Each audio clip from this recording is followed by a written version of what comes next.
Coming up on Trailblazer Weekly, the men's basketball team win streak has hit double digits as the Trailblazers are playing their best when it matters most.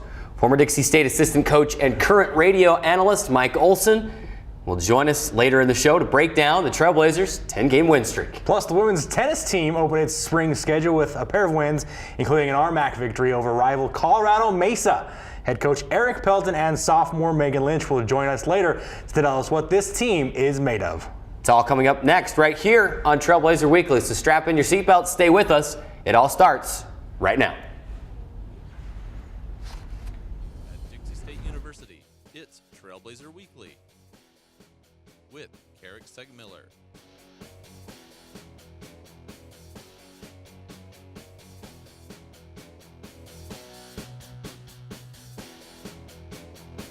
And Drayson Ball.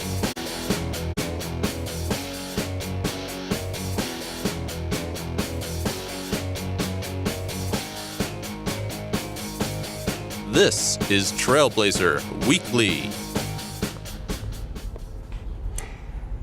Again, welcome inside Trailblazer Weekly on a Wednesday afternoon. We are live inside the CEC TV studios on the Community Education Channel, Radio Dixie 91.3 FM, and the Dixie State Athletics YouTube page with another edition of the show. I'm Carrick Segmiller. Joining me, as always, is Drayson Ball. Drayson, I'm glad that you made it here.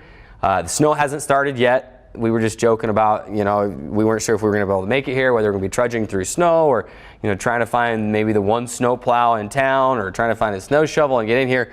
Whatever it may be, I'm glad you're here. Glad that we beat the snow with our show this week because I'm getting ready to hunker down tonight and I'm expecting to be snowed in tomorrow morning. I'm taking a snow day tomorrow. Well, with that being said, we need to get out of here on time. We need to make sure it's a nice, tight, clean show and we get out of here at 4 because that snow is going to roll in about 5 o'clock. And so hopefully we'll be able to get home. Obviously, it's St. George and saying snow, it just doesn't really sound right. But hopefully we can get the show in and get home and hopefully we'll avoid most of the snow and hopefully have some good weather soon enough. It's funny because we had a show 2 weeks ago. Didn't have a show last week. I swear I was on my deathbed. I was as sick as I've ever been. Let's just say that.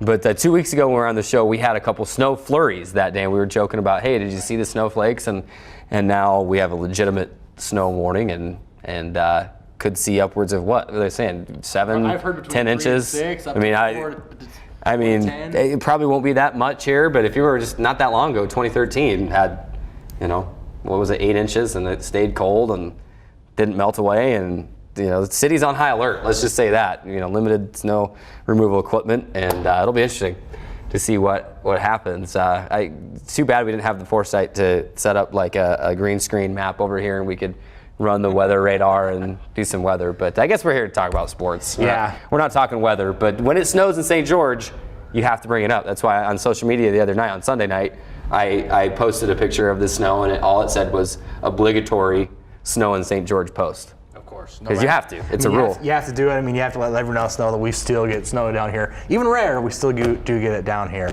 But let's jump into our weekend recap, talk a little bit about sports, and let the weatherman talk about the weather on the news channel.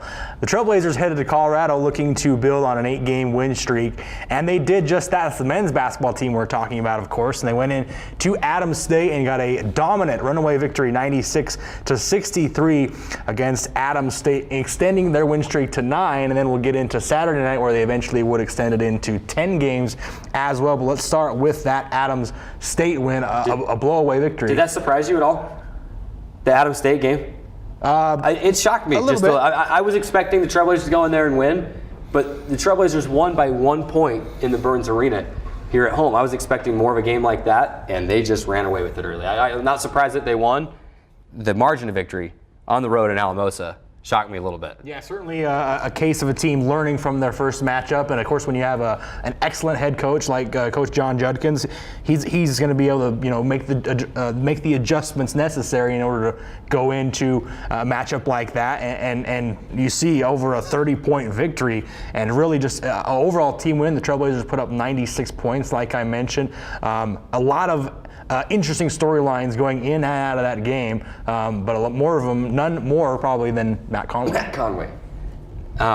Sorry, I figured that's where you were going with that. So Matt Conway, goodness gracious, 34 points for Matt in the game. And if you're like, like Steve Johnson, the head SID, the associate athletic director for media relations, he and I were kind of texting back and forth. And as Matt was getting close to that single game scoring record, which is 35 points in a game, we thought maybe he could do it. And then we saw they got subbed out, realized he wasn't going to do it. And then I don't know if you noticed on Twitter, later that night, and Trevor Hill, who holds that 35-point single-game scoring record, actually quoted one of our Dixie Athletics tweets, and he basically just said something to the effect of, like, dang, Matt, like, slow down. I want to hold the record for at least a year. I should have screenshotted it so you could see it. It just you had, the reigning single-game scoring champion for Dixie State weighing in on Matt Conway's game, but it was Matt Conway's game. 13 of 19 from the field, 4 of 7 from outside, made all 4 of his free throw attempts. He had time to dish out 4 assists as well, and he scores 34 points. Zach Frampton finished in double figures with 14, but a lot of that came late when Matt was kind of winding his time down. Matt was a big part of a 14-0 run midway through the first half that helped the Trailblazers create some separation, and then just stayed involved in the offense throughout the entire night. Basically was the offense and set the tone for that huge win. It was a perfect way to start that trip, and Matt Conway, he's the leading scorer, and he showed it on Friday, even on Saturday as well. He knew that he had to step up big, and he did. Big time performance by Matt. And you talk about the defense. I mean, they were tremendous as well. I mean, they go 38%. They limit for 38% defensively, and then obviously, they hold Adam State to just 4 of 24 from beyond the three-point line, which is obviously a tremendous feat to do there. And then, like you mentioned, I mean, Matt Conway was just tremendous all the way through. You talked about going into Saturday night, goes from 34, puts up 22. So you're thinking, well, come on, Matt, you can't put up 30 again. But goes back-to-back 20-plus point performances with 22 points, 6 rebounds, and then again, perfect, like you mentioned, 10 of 18 from the field and 2 of 6 from downtown. I mean, he was all over the place this weekend, and rightfully so, earned an RMAC award as the Offensive Player of the Week. Offensive Player of the Week, and if I'm not mistaken, his first Offensive Player of the Week award. He won Defensive Player of the Week pretty early on. He's had some weeks where we nominate him and we're basically waiting, and then you see, somebody from Dewey from Adams State dropped 35 points in a game and they won, and maybe they split, maybe Adams State or some other team split. But then that person still gets awarded with the Offensive Player of the Week. Matt Conway has had some weeks where we've talked about it on the show, where he's been worthy of being the RMAC Offensive Player of the Week. Finally, officially gets that title this week as he scores, 50-plus points total. Grabbed almost 20 rebounds on the week as well. And this was the Matt Conway show. This week as he goes for 22 points and 6 rebounds Saturday night at Fort Lewis. The Trailblazers defeated Fort Lewis 63-50. It's funny how eerily similar the 2 first halves were between Adams State and the Fort Lewis games. Against Adams State, Dixie State went on a 14-0 run in the first half. Against Fort Lewis the next night was a close game within 2 or 3 points. Trailblazers went on a 13-1 run midway through the first to build that lead. And it was a good thing, too, because of the second half was basically matching basket for basket. And no one really created huge separation until the Trailblazers finally got it back over double digits again toward the end, and they win it by 13, 63-50. But without that 13-1 run in the first half, maybe we're talking about a different outcome Saturday night. And two similar games in the first half, Dixie State answering each Fort Lewis run in the second half. They're able to get the win. Very interesting because a lot of times we've been talking about a slow first half leading into a big second half for the Trailblazers. Good that they have maybe turned that ship around and are able to get out to a good lead early in the first half. Win streak up to 10. They're in just third place right now in the Rocky Mountain Athletic Conference with a huge matchup this weekend against Regis for the number 2 spot. Remember, they beat Regis earlier in the year, so if they win this weekend, they'll hold the tiebreaker for the second place spot, and if they win out, they'll be hosting a first round matchup in the RMAC tournament. There's so many different scenarios, too. You can talk about that RMAC tournament. We don't have time to delve into all of them. We need to wait and see how this weekend plays out. And then you got a big game with Westminster coming up on the March 1st as well. But huge game on Saturday. So you've got to be at the Burns Arena. Both games are big. Friday night's game is against Regis. Regis is 14-5 in sole possession of second place. Dixie State is at 13-6 in a three-way tie for third. So the Trailblazers, I mean, it's you kind of seem like you're putting a lot on them, but Dixie State, they've won 10 in a row. You're looking at them saying, man, if you could win out, you play yourself basically into the 2 seed. And then if Colorado School of Mines were to slip up at all in the early going of that RMAC tournament, you're looking at some scenarios where it could be possible that you could even host the whole thing. Those are some of those scenarios I said I wouldn't dive into, but very, very interesting for the Trailblazers going forward. Speaking of interesting, as we transition over to the women's basketball team, Dixie State getting a win Friday at Adams State.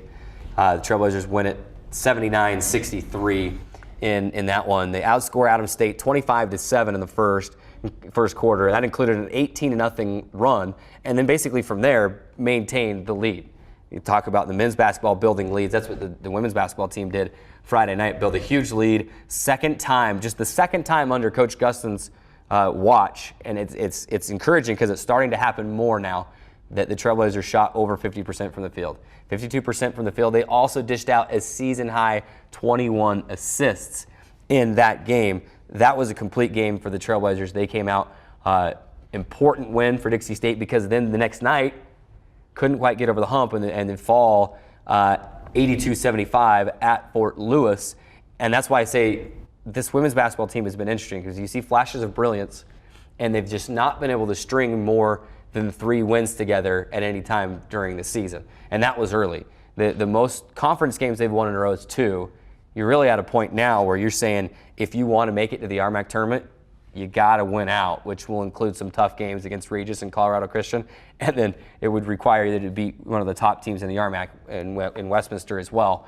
But kind of an interesting spot for the women's basketball team, where it's like win 2, lose 1, win 1, lose 2. It just has been kind of interesting. The Trailblazers will try to right that ship and finish strong over those last couple weeks. And you mentioned we've said it all season. I mean, they're still right in the push there to get into that 8th slot, but you have to do it now. There's no more excuses. You have to win out, and then you got to kind of hope you get a little bit lucky with Black Hills State.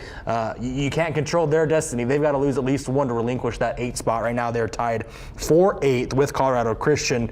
If you're Dixie State and you beat Colorado Christian, you then would take their place in the 9th spot. But then you got to also have some help with Black Hills State losing at least one of their remaining matchups while you win out. And as you mentioned, you got to play Westminster back here, a team you lost to pretty handily up in Salt Lake to begin the season against the RMAC play.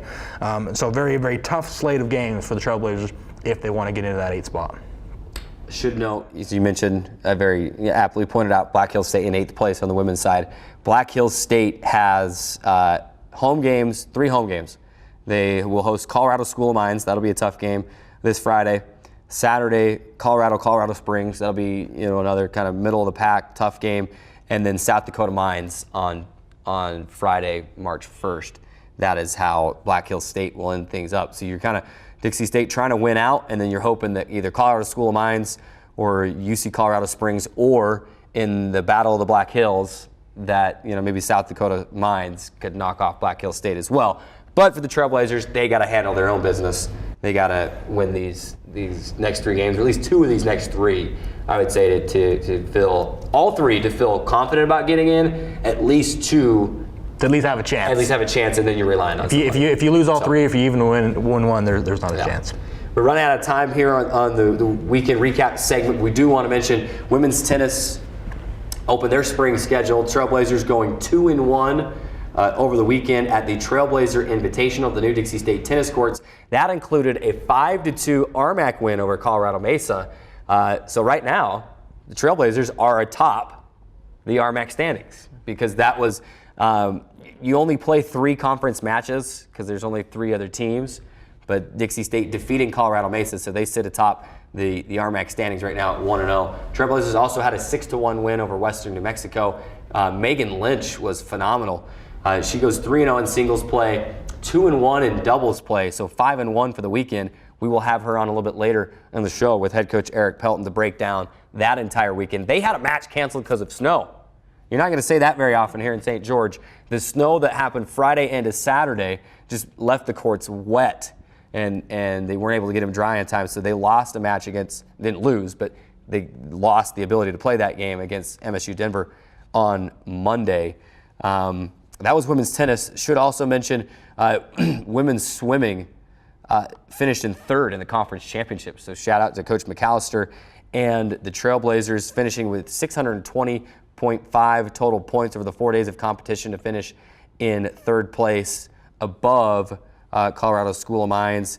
In all, Dixie State combined to break 15 school records in Texas. They posted 4 NCAA B qualifying times and won a total of 7 event medals during those 4 days of competition.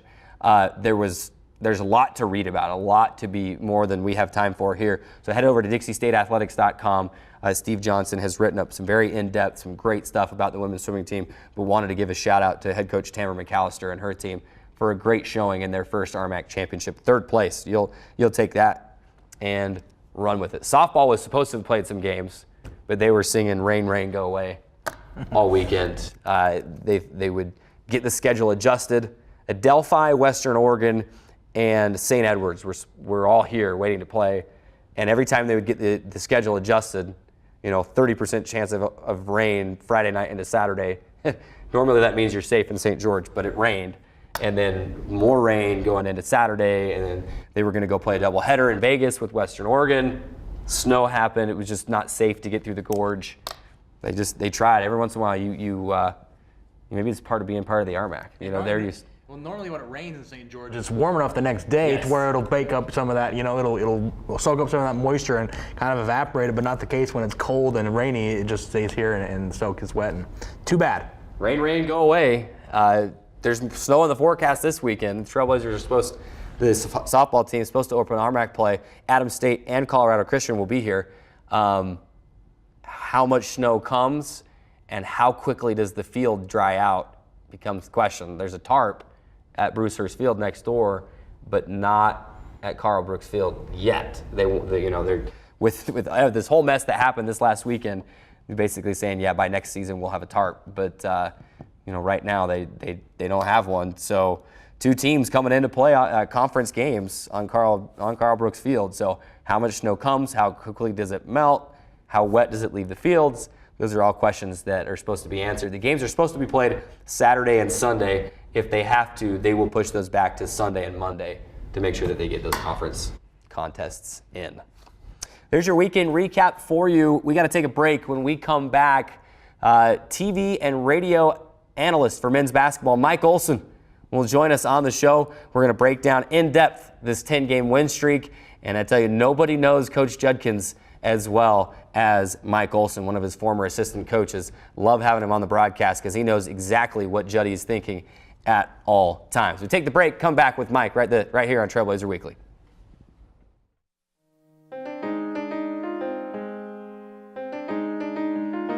Do you think people like John McCain and other people would just sit there quietly on the sides, and that many Republican activists would refrain from registering their disapproval in the peanut gallery? Some might argue that Republican activist is an oxymoron.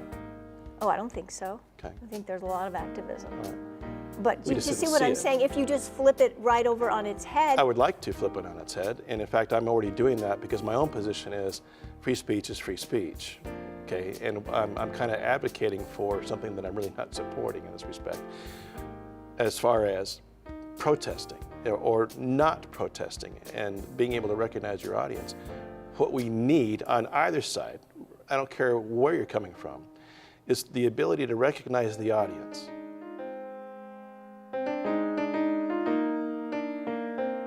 Trailblazer Weekly is presented by the Dixie State Campus Store, the official store for Trailblazer and Dixie State clothing, as well as cheap textbooks, discounted computers, and supplies for students.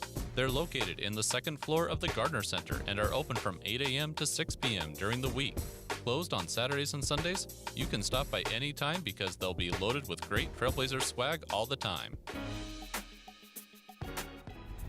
The men's basketball team is making a run up the RMAC standings with 10 consecutive wins. And here to help us break it down is former men's basketball assistant coach and current radio and TV analyst Mike Olson. Mike, thanks for taking some time out of your busy schedule.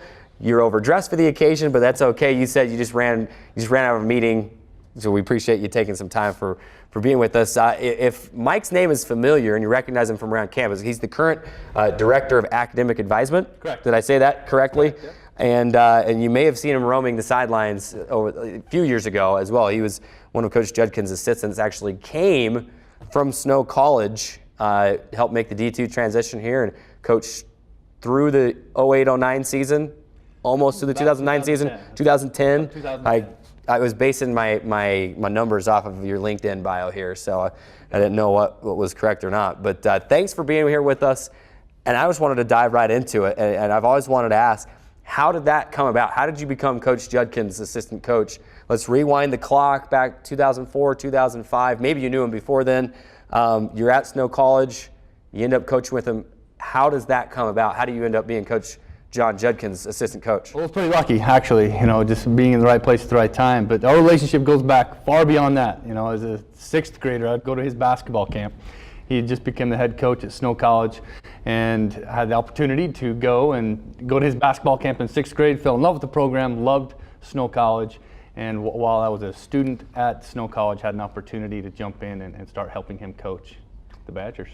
As you play, you said you played high school basketball at Spanish Fork. Correct. Just up I-15 here. They're probably getting their snow already. We're still waiting for ours here.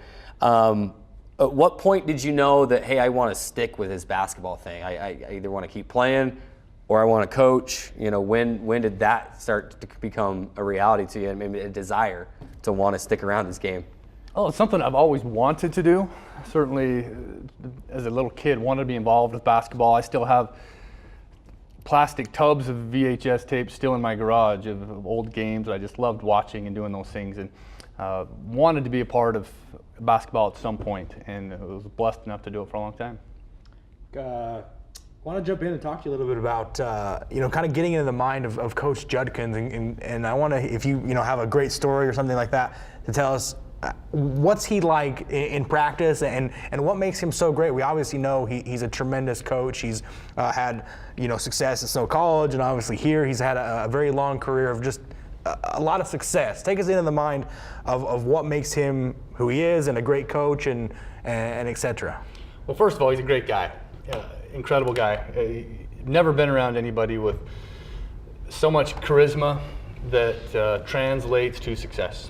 If you've been around him, you know him. He's just a great guy. A lot of integrity and just a great basketball mind. And he does go back to your question about practice. He's very competitive, and every single day he will have competition. Every day. Teams are divided into 3 different teams, and every drill is a contest, and he really creates a culture of winning and wants his players to get used to winning and what that feels like, and every day is a competition. He's a player's coach. Players love him. His staff loves him. He's just a great guy to be around. Talking with Mike Olson, former assistant coach for head coach John Judkins here at Dixie State, as well as at Snow College, and obviously the current TV and radio analyst for the Trailblazers men's basketball team. Let's dive into this 10-game win streak. Obviously, you've been around to call the majority of those games. A lot of them have been here in the Burns Arena. And what have you seen in this last 10 games different from what maybe you saw in the first half of the season, where the Trailblazers are really starting to hit their stride? What kind of have you seen to be able to spark this win streak? I think there's a few things. Number one is they made a few adjustments to their starting lineup. You see, 10 games ago, they switched up the starting lineup and they haven't lost. I don't want to take away from the guys that are no longer starting, because I think that their roles are equally as important. And those guys like Dub coming off the bench have been incredible. But I think that chemistry, pushing the right buttons, finding the right players at the right time is very important. Chatting with Mike Olson here on Trailblazer Weekly, talking about the 10-game win streak. Obviously, they mix up the starting lineup a little bit, and we talked about this in the last broadcast, and you mentioned Dub Price specifically. I was going to bring him up, actually, and he was one of those guys that was starting, and now he's coming off the bench again, which for me, that's what he's done for the last 3 years when he was playing with Trevor Hill and Zach Hunter and all those, Brandon Simister and all those great seniors that this team lost over the last few years. Do you think he's more comfortable in that role, maybe a little bit coming off, that he kind of settles into what he'd been familiar with the last 3 games? Because now he's thriving. And if you go back and look at this win streak, he's averaging probably almost double figures, 10, 11, 12 points a game, grabbing a lot of boards, and just doing the things that we've known Dub to do over the last few years. Is he more comfortable in that role, do you think? It's tough to get in the mind of Dub, but I would guess that just watching him play, he's a team guy. And he will accept his role, and it could be something that he's more familiar with. But either way, you know that he's going to come in, he's going to bring energy, he's going to bring a lot of physical play, and he's accepted that role, and he's embraced it, and Trailblazers have benefited from it. Let's talk about a guy like, let's say, Julian Decree. Yeah. What's different about Julian right now than maybe even last year or the first few games of the season this year? And it's interesting, when things click for Julian, he'll look over at Coach Judkins and grin and almost thumbs up and nod and like, oh my goodness, if I do the things you tell me, it'll really work. You're not lying to me, Coach. What do you see differently out of Julian maybe now than at the start of the season? A lot of confidence. You hit it. He's the type of player that when things are going really well for him, they're really going well. And it's been that way.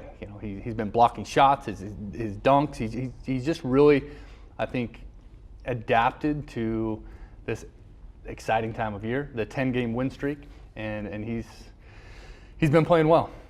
Do you think Coach Judkins and Coach Winters and Coach Barnes and Coach Foster thought that they were going to get 17, 18, 19, almost 20 points a game out of Matt Conway at the start of the year? Absolutely. That's where he is, right? They are where they're at, yeah. No, Matt Conway, phenomenal. I mean, you talk about stepping up at the right time, the right place. He's doing a phenomenal job and exactly what the Trailblazers need at this point in the year. I was going to talk about Matt Conway anyway, but let's talk about some of the other guys that play key roles. A guy like Jack Pagankoff, someone who can, play a multitude of different roles. He can handle the ball, he can shoot a little bit. Talk about some of the other players with maybe ancillary roles that still contribute, and guys that you see playing extremely big roles going towards the end of the season. Well, I'll tell you the number one guy that comes to mind, the guy that I love watching play, we haven't mentioned him yet, is Zach Frampton. I think when you look back at those 10 games that they've won in a row, his role and what he's done has been that unsung role. And he does so many little things, and he plays so hard and does such a great job. You have a backcourt with him and Pagankoff. They complement each other. They do things a little bit differently. But I have loved watching Zach Frampton late and love those little things that he brings to each and every game. He talked about Pagankoff. I think he brings a level of toughness, and he's able to do some things that they need in their transition offense, transition defense, picking up the ball. Those are all very important, and he's done a great job. Great backcourt with Pagankoff and Frampton. Let's talk about, obviously you got a big matchup this weekend against Regis, playing for the number 2 spot, at least momentarily, in the Rocky Mountain Athletic Conference. How far do you see this team going? Obviously, we haven't talked a lot about it, but you have a team in Colorado School of Mines that right now is ranked 11th in the country nationwide, and they're sitting atop the Western. They sit atop the Rocky Mountain Athletic Conference. Haven't lost a game in their last 21 games. They won a 21-game win streak and undefeated in the conference. How far do you see this Dixie State team going in the future? Wow, that's a tough question. First year in the RMAC. Crystal ball, Mike. Yeah, first year in the RMAC is tough to predict that, right? We don't know what to expect, what the tournament is like, but I think going into this weekend will tell us a lot. This last homestand, these last 3 games will be a great indicator of where they're at. Postseason play, it's a whole new season, and you start from scratch, and it's a 1-game season every game. So it'll be interesting to see exactly how they get there. How they got to this point, I think, says a lot about the team. Coach Judkins always preaches 4 Ps: play hard, play smart, play together, and play physical. I think you get to this time of the year in February, there's 3 Cs that are very important, and that's commitment, chemistry, and confidence. And they've got all of those. And so as long as they can keep that good team chemistry, as long as they can manage and be committed to not only themselves, their teammates, but the game plans, and then they just have the confidence that they have, I think this team can make a very long run in the RMAC tournament and national tournament. Chatting with Former Dixie State assistant basketball coach and current radio and TV analyst Mike Olson here on Trailblazer Weekly. And he knows all things Dixie State basketball. We've been lucky to have him on the broadcasts this year. Mike, I don't know if you saw the region rankings actually just came out today. And Dixie State has played its way into that 8 spot. I mean, so if the tournament were to start today, Dixie State's in. But you never are comfortable in that 8 or even the 7 spot, because if there's an upset, I got to stop hitting the table. Our basketball started rolling there. If there's an upset in a conference tournament, you're out. And that happened, I think, my first year here. This is a full-time staff member here at Dixie State. There was an upset in the CCA tournament. Right. Dixie State was in the 8 spot. They got bumped out. What are the keys to success going forward for this team? I mean, obviously they've found some things that have worked. How do they now, the team has to take it one game at a time. We can talk about games in chunks, though. You'd really like to win out and then even make some noise in the RMAC tournament. Can Dixie State get into that tournament, you think, without winning the RMAC tournament? It'd be tough, and a lot of it's out of their hands. Like you said, it depends on what other teams are winning and what other teams are losing. But that tournament is big, and it's hard this time of year when those regional rankings come out, because people are looking. As a coach, you want to be focused on Regis. You want to be focused on getting that one. But in the back, you see those rankings looming, and you have people. I'm sure Coach Judkins in the line at Harmon, sometimes people will bring it up and want to talk about it at Costco or whatever. But as coaches, I'm sure that they've got that in the back of their minds. But focused on getting through this weekend. If they can pick up 2 wins this weekend and go in and take care of business with Westminster, going into that RMAC tournament with those wins, as well as they're playing a deep run in that tournament, could really lead to a good seed. Mike Olson, Dixie State basketball genius, breaking down this year's team for you. I want to have some fun. We got a couple minutes left here, and I want to have some fun. We've got some rapid fire questions for you, but first, I want to keep talking some Dixie State basketball. First of all, how does this year's team compare to maybe some of the teams that you coached? I mean, are there any similarities between players? I mean, you helped make the transition from junior college to Division II, so you've mentioned on the broadcast a couple times that you've seen things come full circle in playing some teams and even beating some teams now that really, laid it to Dixie State in those early D2 era years. How does this year's team compare to maybe some of those teams that you were part of? And then I've got another great question for you afterward. So let's go with that one first. How does this year's team compare? Well, I think it's very similar. And the reason is I've noticed many times just listening to both Coach Winters and Coach Barnes talk, both of those previous players. And you look back at some of those teams and you can see how some of those bigs this year are playing a lot like Casey played. Casey was a great scorer and a phenomenal player here at Dixie, and you can see some of his characteristics embedded into this year's team. Same with Jeremiah Barnes. When he came and was here, his first couple of years, he brought some things that you can see with this year's team. So difference, last year we lost a lot. And it's an understatement. That's losing a lot and then having to reload and not rebuild. It's very common with Coach Judkins' teams. Here's one for you, and I don't know if maybe this is one that you can do on the spot, and maybe it's something we have to talk about later on a basketball broadcast as well. Greatest, well, not greatest, so think of Dixie State in the entire D2 era, because we could go back to some phenomenal players in the JUCO era as well, but the D2 era, the last 13 years, who is your Dixie State D2 era starting 5? Wow. And I know that's putting you on the spot. No, I think we can do it. Starting 5. Well, we got to start with I would probably Casey Winters at the 5. Zach Robbins, stretch 4. We need to have, man, that's going to be tough. We were talking about it before the show started. I might hurt some people's feelings, but DeQuan Thompson. We would need, help me out on the guards. Well, you got Sawyer, Brandon Sinister. You've got like a Maurice Cole. Trevor Hill. Yeah, Trevor definitely needs to be there. And then who's handling the ball for you is the big question. There's so many great point guards over the years that, in recent years, like we said, you've got, Brandon Sinister, Money Mace Sawyer, even Maurice Cole, couple of years back. There's just so many great players that. Bowie Jeffs, I'm giving you love, Bowie Jeffs. Back in the day, Bowie Jeffs. I'm not going to he's not the guy, but he might be our 12th man. team builder, but I don't know. And then maybe that's what we need to take it to the next level. We need to name the whole team because maybe there's some guys that we're leaving off. That's tough. Point guard, that's tough. You've got some good ones. So we've got so far, just to recap for you radio listeners out there too, this is the top, not the top, I keep saying that, the Dixie State D2 era starting five. The all D2 team, basically, the first team. Casey Winters at the 5, Zach Robbins at the 4, DeQuan Thompson at the 2, DeQuan at the 3, Trevor at the 2, and now we're just trying to narrow down. Final answer, I got my guy. Narrow down the point guard. It's got to be, and what I'm thinking is you need a point guard that's going to lock up defensively.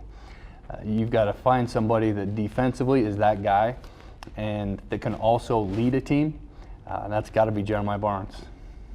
There it is. We're going to tell him that you said that. Good. And he's going to be so thrilled with you.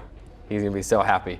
Man, that's a Casey Winters, Zach Robbins, DeQuan Thompson, Trevor Hill, Jeremiah Barnes. And there are so many good players still that we could have brought. And I knew Mike would be able to come up with those players off the top of his head. And like I said, we don't hurt anyone's feelings. We're just having fun with it here. And maybe next time, maybe this weekend on one of the games, we'll have to expand that, to not only the first team, but the second team. And you can travel, 12 in conference play. So who is your, all-time D2 era team? That's tough. And some good players left off that list. Tom Whitehead and McKay Massey. There's some good ones. Andy Palmer. Let's have a little bit more fun before we run to break. Jason, do you have any rapid fire questions? Absolutely, I do. Here? Absolutely, I do. Want to start off? You don't get off our set without answering some rapid fire questions. We always ask. I got 2 or 3 that we always ask, and then maybe 1 or 2 that we don't usually ask. Favorite NBA team? Utah Jazz. The Jazz. Got to be the Jazz. Gotta be Jazz. Favorite all-time NBA player? Ooh. Active or retired? I mean, I grew up loving. Early '80s. I remember Jordan. He's probably the guy that I followed the most. I also loved Harold Miner. I don't know what it was about Harold Miner, but man, I loved watching Harold Miner play. I loved watching the USC and followed him through the Miami Heat. He's definitely been one of my favorites as well. You have to go back a little while for this, back to your playing days in Spanish Fork. Favorite game experience, like playing career, favorite experience in your playing career, favorite moment? Career. Well, there are a lot of great ones. That's phenomenal teammates, a great team at Spanish Fork. Maybe a game winner or a high score, 30 points, something like that. I think one of my favorite games, just kidding, not my favorite games, but one that I think about the most is when I had the assignment to guard Britton Johnson. Okay. And went into that game extremely confident. And I knew that the game before that he had scored 45 points. Wow. And coaches told me he can't do that again. He didn't. He only scored 42. So did a great job defensively. For those of you young kids out there that may not recognize that name, he went on to play at the University of Utah, Orlando Magic, and in the NBA. Yeah. So that's there you go. All right, I got one more for you. We're approaching March Madness. Give me your pick to win the big bracket, the Division I bracket. Who's your pick? Can we say March Madness on the? Are we allowed to say that? I mean, I'm just kidding. I think we're fine. The big bracket. I love. If I could pick a team to win, out of all the teams that I would want to win it, it would be Virginia. I love Virginia. I love Coach Bennett, a guy that I've looked up to and really enjoyed a good relationship with. I would love to see him win it. I hope he's got the team to do it. If not, Duke's going to be tough. Those freshmen are going to be a tough load to get out. So. Zion Williamson, my Dukies. Yeah, big one tonight. Big one tonight at UNC. Big ticket, I hear. It's tough to get a ticket to just a Duke over game. Over $3,000 just to get in the building. Oh, wow.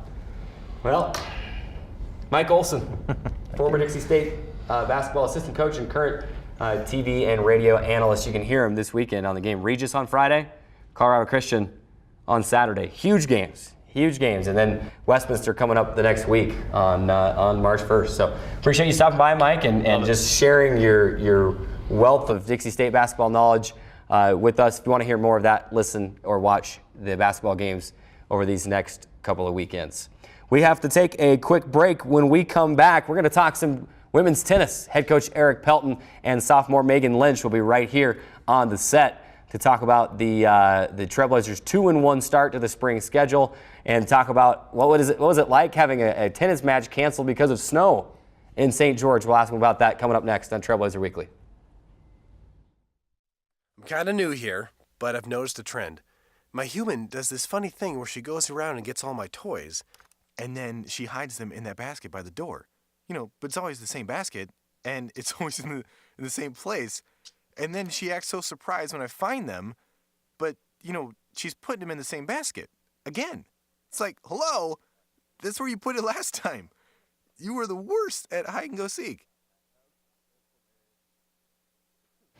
For over a century, Dixie State University has been shaping the Trailblazers of tomorrow by providing a culture of active learning, active life. With a paradigm of real-world experience mixed with cutting-edge technologies and rich traditions, we provide one of the most affordable educations in the West, set against the most stunning backdrop on the planet.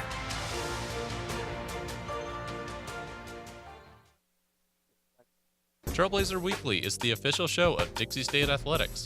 You can keep up with all the Trailblazer athletic action with pictures, stats, and game recaps at dixiestateathletics.com. While you're at it, don't forget you can follow our show on Twitter as well with @DSUBlazerWeekly.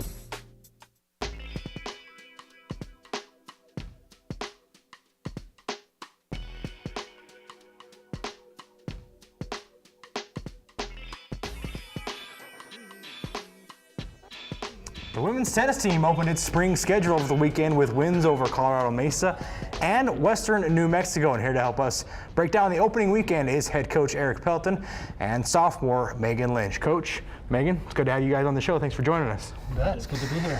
Wanted to jump right in, obviously talking about the weekend. Just recap. Two big wins over Colorado Mesa, obviously a conference foe, and you got a big win there. And then going into the big matchup against Western New Mexico. Talk a little bit about the weekend and kind of just what you saw, and just give us a basic recap. Like I say, it was a good weekend. We were excited to get going.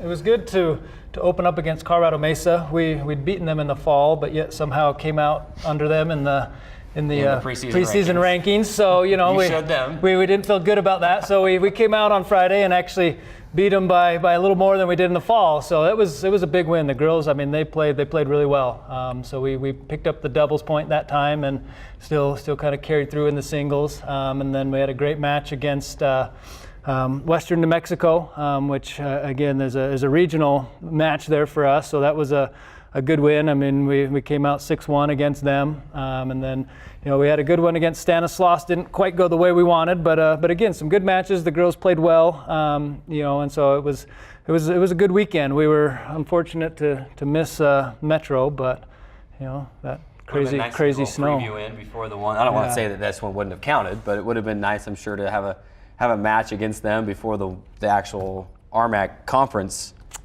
game. But and it's snow. who would have thought that? It wasn't that. Just to be clear, there wasn't just snow all over the court. There's this one ends that where there's shaded because of the wall. If I'm right, that just had a hard time getting dry. The courts were still wet. What was it on Monday or was there still snow on the court? Monday there wasn't snow, but we wouldn't have been able to get it in time by the time it dried, like I say, because we did have some water on the other days, but we were able to get the courts dry and get on by 10 o'clock, where there was no way we were getting on in time on Monday to be able to get the match in. So let's bring Megan into the interview. Big weekend for you. You go 5-1 overall, including your singles and your doubles play. 3-0 in singles, including a big point against Colorado Mesa to get that conference win there. Obviously, you've been practicing since after Christmas. As a team, you've been out there playing, but not necessarily. You had the two exhibitions against SUU and Weber last weekend. How nice was it, though, to officially get back out there and to get going and then to have, on top of it all, to have the weekend like you had? Yeah, it was very nice. It's a lot different from practicing than actually having your matches. It's a lot different mentality, but it was really nice not having to play my teammates for once and getting out there and playing other girls. I have already played the girl from Mesa already. And so I kind of knew what I was going up against. We both have one-handed backhand, so it was the battle of the one-handed. But yeah, it was just really nice getting out there. And the weather was nice on Friday, but Saturday was very cold. Yeah, well, it was cold yesterday at practice too. I was out there for a minute too, and I had just had a light windbreaker on and thought, man, how do they do this out here? We don't have to worry about these cold. Coach Pelton probably pitched that to you. It never gets cold. We never have any weather, and now you got snow and goodness gracious. Speaking of that, it's your first year here at Dixie State. You're from Albuquerque. You played your first year at New Mexico Military Institute. Now, I wanted to ask you about that because that's what was listed as your high school and then your first year of collegiate play. Is it kind of one and the same? Break that down for us. How does that work out? Are they two separate schools? It's the same school, but it is a high school and a junior college. Okay. So I'd gone there for most of my years of high school, and then I decided to come back to play some junior college tennis there. And what was it about Dixie State that kind of made you want to come up to St. George and move away from home? The weather, but that seemed to have been a little bit of a lie. It's cold. My personal coach recommended Coach Pelton because he knew him from back in the day. And after I came here and visited, I just fell in love with the city, the environment that's here. It was all really great. And getting out of a military school was nice. That was a big one. We're chatting with Eric Pelton, head coach of the women's tennis team, alongside sophomore Megan Lynch, who had a tremendous weekend just this last weekend. Megan, what is it like? Obviously, you play singles and doubles. So obviously it's two different types of games, two different styles. Break down a little bit the differences between your mindset and the way you play a singles match versus a doubles match. Besides the obvious that there's two players on the court during doubles. Yeah. Right. What's the mindset there? It's a lot of trust for sure, because it's not just you out there, it is a doubles partner, so you do have to build up that trust, but luckily I have a doubles partner that I do trust. And I think it's just a little bit more aggressive because you're closer up to the net and you can go for more balls. I'm not really sure. Singles wise, it's a lot in your head because you don't have a doubles partner kind of pumping you up, so you do have to kind of take a step back and realize where you are, what you're doing, and how well you have come and stuff like that. Coach, we need to ask you certainly about the new tennis courts that have just recently been built. Obviously, it's been a while since you've been able to host a home matchup just because you haven't had the ability to do so. So talk a little bit about how nice those courts are and how nice it's been just to be able to host a few home tournaments.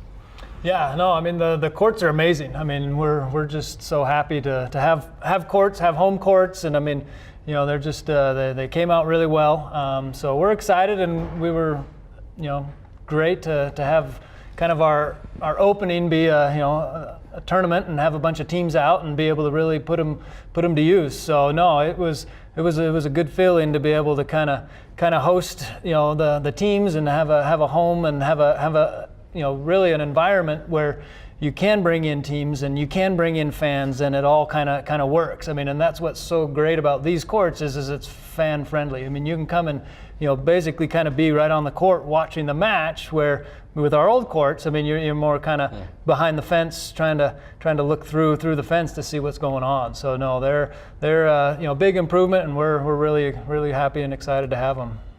Of course, last time we had it on the show, you were kind of teasing the different colors, and you had me thinking then, because I'm thinking maybe they're going to be like red. They're going to be, they're great. Like if you haven't been out to see them, the actual courts themselves are blue, and then kind of surrounded by like gray, grayish color.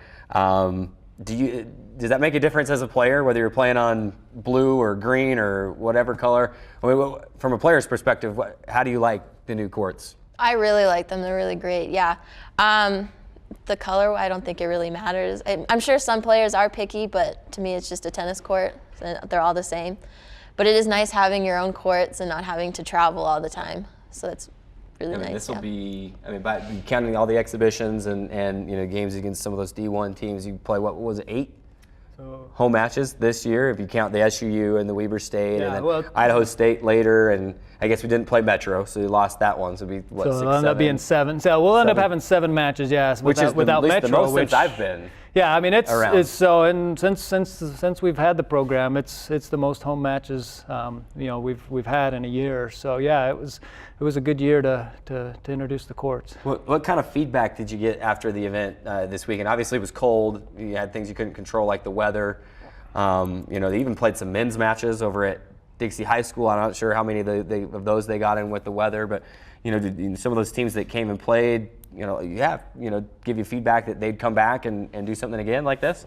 Yeah, no, I mean, the coaches really enjoyed it. It was good. Like I say, fortunately the weather, wasn't quite what we expected. But even with that, I mean, we got started late, but we still, we were able to get in. I mean, we had 2 matches on Friday. We got those in. We had 4 matches on Saturday. We got all those in. We had another, I think, 5 on Sunday with the other teams there. And so the only ones we missed was our match against Metro, and then Metro and Stanislaus. They're the women. They got started a little bit late, and so they got actually rained out Sunday night into the singles. So, but to get all those in, it was good. Fought the rain, but we still were able to get them. Chatting with women's tennis head coach Eric Pelton, as well as sophomore Megan Lynch. Of course, Megan, like you said, this is your first year here at Dixie State. Played at New Mexico Military Institute before then. What's the biggest difference? You mentioned that as junior college. Is there a lot of difference between playing at the junior college level and playing here at the NCAA Division II level? Does it move quicker? Or is it basically the same old? You go out there with your racket and your tennis balls and try to hit that thing over the net. Is there any differences, first of all? If so, what's the biggest ones? I think how aggressive the girls are now. It's a lot more aggressive. The girls are a lot more aggressive now in D2 rather than JUCOs. But otherwise, yeah, you're just hitting the ball over the net, trying to win. The goal hasn't really changed.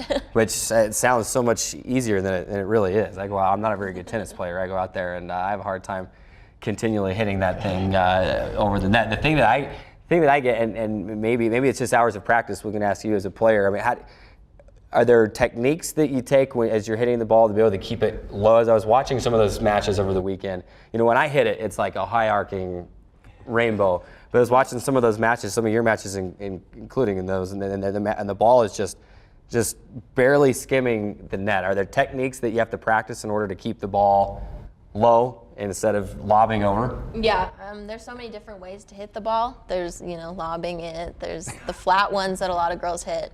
And there's just so many others, but yeah, a lot of different techniques. And you'll see between the different players how different girls swing differently, and it results in different balls.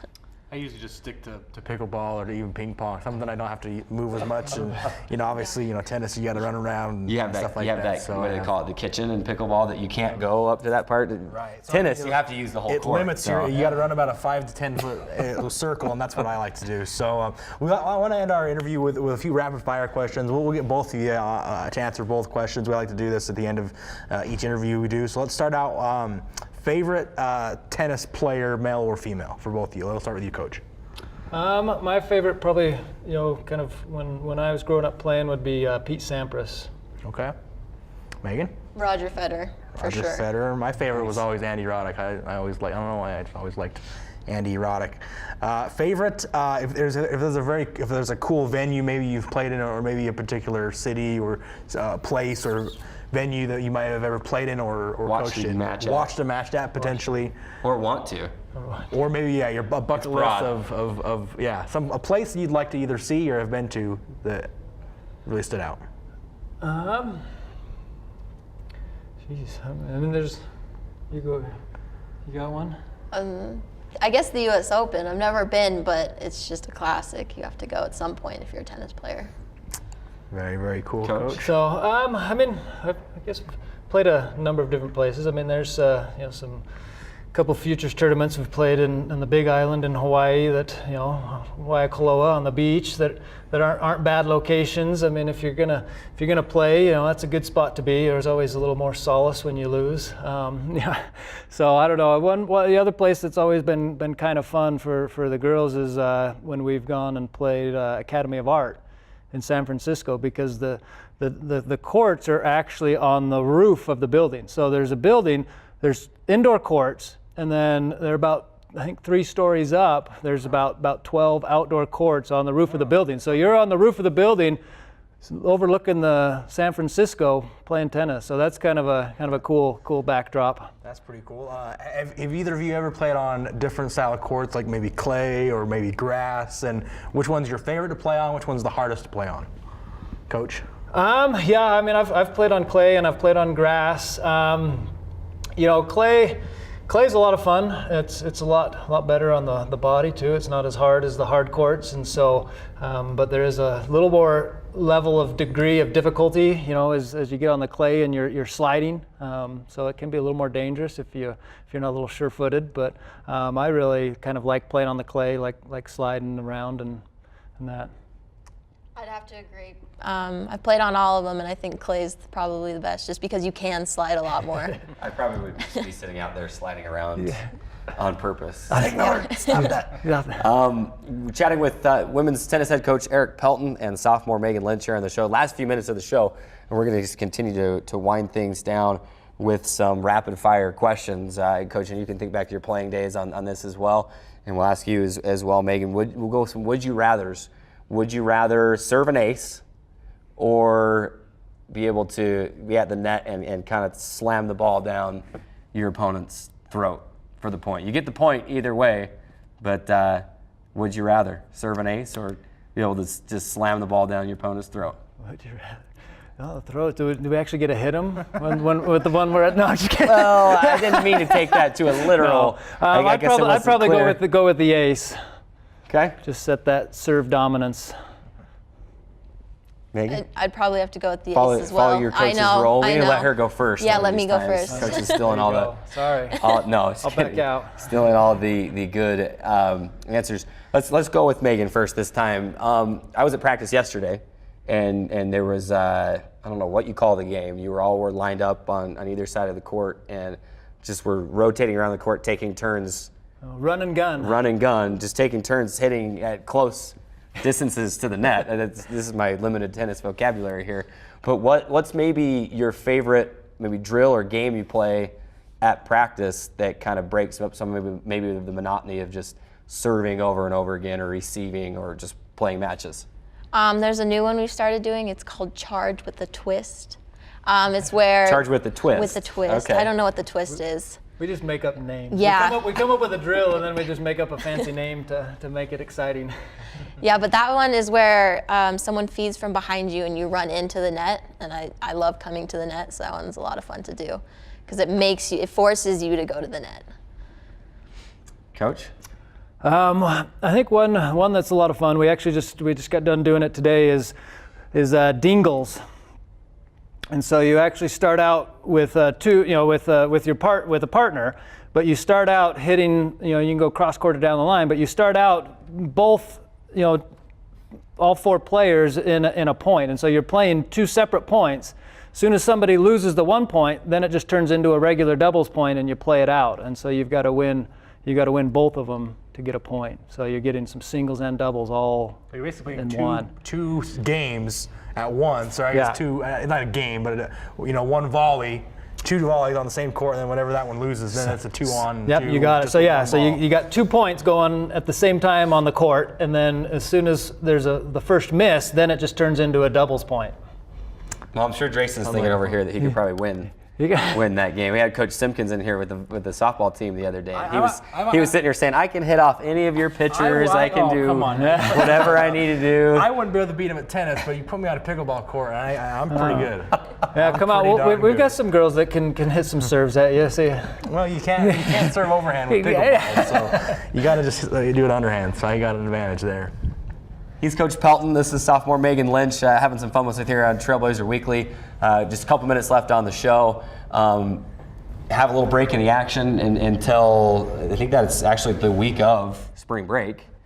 You get to spend your spring break in Arizona, it looks like. You're going to go down and play Arizona Christian, Glendale Community College, and Ottawa before heading down to Southern California. How important is this Arizona trip coming up, Coach, to what you want to do as a team? It's an opportunity to get back on the court, maybe see some teams that you don't always play.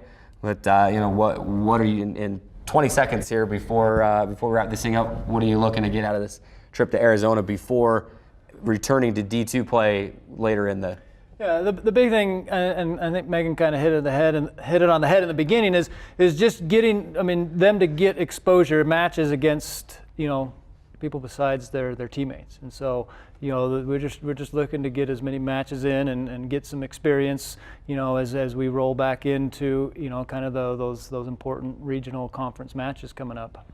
All right, Coach Pelton, Megan Lynch, thanks so much for stopping by the show today. We've actually run out of time here on Trailblazer Weekly. We appreciate you tuning in, making us part of your day. Remind you that you can watch this episode and any episode of the show on demand at youtube.com/Dixie State Athletics. Appreciate everyone watching. For Coach Pelton, for Megan, Drayson Ball, and for the entire CEC TV crew, and for Martin Kelly back in the Radio 91.3 FM studio, I'm Carrick Segmiller. We thank you for watching and for making us part of the day. We'll see you next week. Don't get stuck in the snow this weekend. Go Trailblazers.